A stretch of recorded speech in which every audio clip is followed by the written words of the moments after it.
Assalamualaikum warahmatullahi wabarakatuh. Apa kabar anak-anak sekalian? Bertemu kembali dengan Pak Hasan untuk bagian kedua dari sholat, yaitu tentang ketentuan sholat. Nah, ketentuan sholat ini kita bahas syarat wajib dan syarat sah. Syarat wajib sholat terlebih dahulu. Yang namanya sholat itu ada syarat-syaratnya. Ya. Nah, ini tentang syarat wajib dulu. Syarat wajib adalah hal-hal yang menjadikan seseorang, kita sebagai umat Islam, mendapat kewajiban melaksanakan sholat. Kenapa kok sholat itu wajib? Karena kita memenuhi syarat wajibnya. Hal-hal ini nanti yang menjadikan kita mendapat tugas, mendapat kewajiban melaksanakan sholat. Memangnya ada orang yang tidak kena kewajiban sholat? Ya ada. Mengapa dia tidak wajib sholat? Karena tidak memenuhi syarat wajib sholat. Padahal sholat itu kan pahalanya sangat banyak, sangat besar. Maka kalau tidak kena kewajiban sholat, ya disayangkan saja. Nah ini, jika seseorang tidak memenuhi syarat wajib ini, maka dia tidak mendapat kewajiban sholat. Wah, malah seneng loh, Pak. Ya tidak, bukan begitu. Kita lihat nanti apa syarat wajib sholat itu. Ya. Nah, orang yang tidak memenuhi syarat wajib, sekali lagi ya, dia tidak mendapat kewajiban sholat. Kalaupun dia mau sholat, ya malah tidak dapat pahala, karena dia tidak ada kewajiban sholat. Nah, apa saja yang termasuk syarat wajib sholat? Semuanya harus dipenuhi ya. Ada satu syarat saja yang tidak terpenuhi, maka dia tidak kena kewajiban sholat. Ya. Syarat wajib sholat, diingat ya, syarat wajib sholat harus dipenuhi oleh seseorang itu, yang mana keadaan ini melekat pada dirinya sepanjang hayat. Kalaupun terjadi hal-hal yang luar biasa, bisa saja, cuma syarat wajib sholat ini melekat dalam diri seseorang.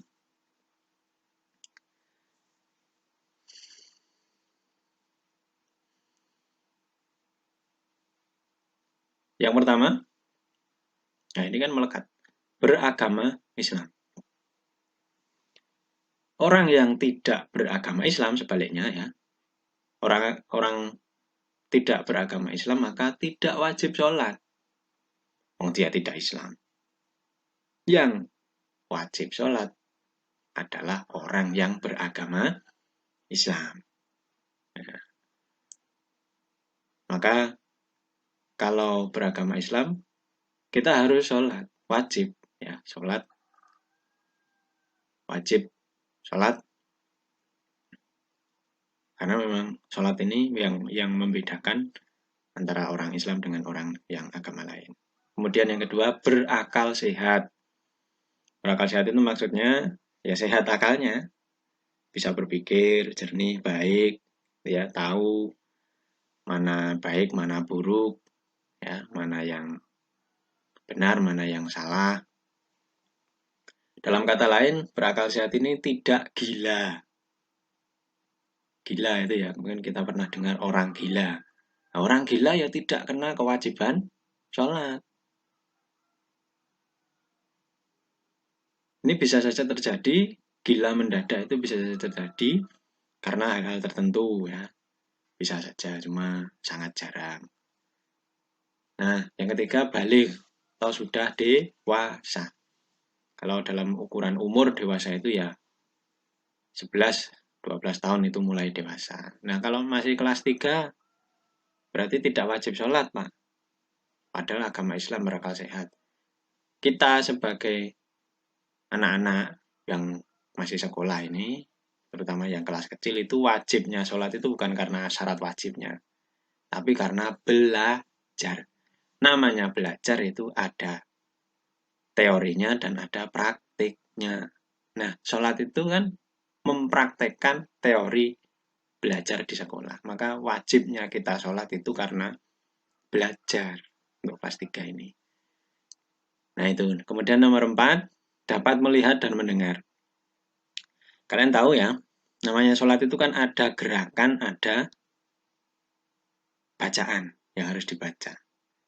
Maka orang yang dapat melihat dan mendengar kena kewajiban sholat. Walaupun misalnya hanya satu, dia tidak bisa melihat tapi bisa mendengar, masih bisa diajari sholat. Gitu? Dia tidak bisa mendengar, tapi bisa melihat. Artinya tunarungu. Itu masih bisa diajari sholat, tapi kalau tidak bisa melihat, tidak bisa mendengar, maka dia tidak bisa diajari sholat. Maka tidak kena kewajiban sholat. Bagaimana lagi mengajarkan, kan gitu. Ya, nomor 5, sudah sampai dakwah Islam. Dakwah Islam di sini maksudnya dakwah agama Islam. Memangnya ada yang tidak kena dakwah Islam, tidak sampai agama Islam di situ, ya mungkin saja di pedalaman gitu ya. Belum pernah ketemu orang Islam. Nah, kalau belum pernah begitu ya dia yang mengajari siapa? Nah, 5 tadi harus terpenuhi syarat wajib itu. Harus. Satu saja tidak terpenuhi maka tidak kena kewajiban sholat. Kemudian ini syarat sah. Ya. Syarat sah adalah hal-hal yang menjadikan sholat yang kita laksanakan dianggap sah. Sholatnya sah. Jika memenuhi syarat sah. Ini ketentuan syarat sah ini harus dipenuhi ketika akan dan sedang sholat. Harus dipenuhi. Tidak melekat sepanjang hayat, sepanjang hidup. Tapi hanya ketika akan dan sedang sholat.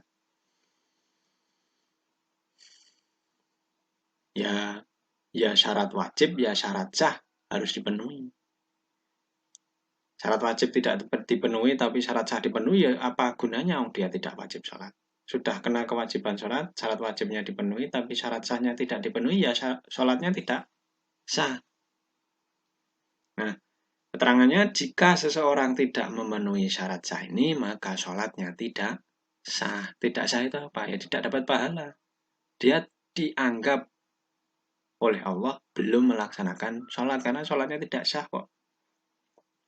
Malaikat juga tidak mencatat pahala kita sholat. Sholatnya tidak sah.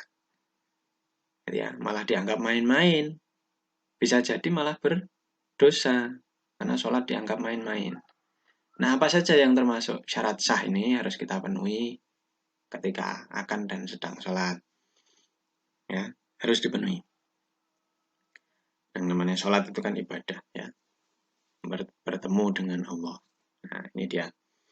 Syarat sah sholat. Ingat ya, ada syarat wajib tadi. Ini syarat sah. Syarat sah ini tidak selamanya ada pada diri seseorang. Itu hanya dipenuhi ketika akan dan sedang sholat. Kalau syarat sah ini ditinggalkan, maka sholatnya batal, dianggap batal, artinya tidak sah sholatnya. Harus mengulangi lagi dari awal dengan syarat-syarat sah yang harus dipenuhi lagi. Salah satu saja syarat sah ini tidak dipenuhi, yaitu tadi sholatnya batal, tidak sah. Kecuali ada hal-hal yang luar biasa, yang darurat. Yang pertama, suci dari hadas kecil dan hadas besar. Hadas kecil itu buang air. Ya, itu hadas kecil. Harus dicucikan dengan wudhu. Maka ketika akan sholat kan wudhu dulu untuk menyucikan diri dari hadas kecil. Nah, hadas besar ini terutama untuk yang perempuan, nanti kalau sudah menuju dewasa itu kena haid namanya. Nah, itu hadas besar, harus mandi. Disucikan dengan mandi, kalau mau sholat kemudian wudhu lagi.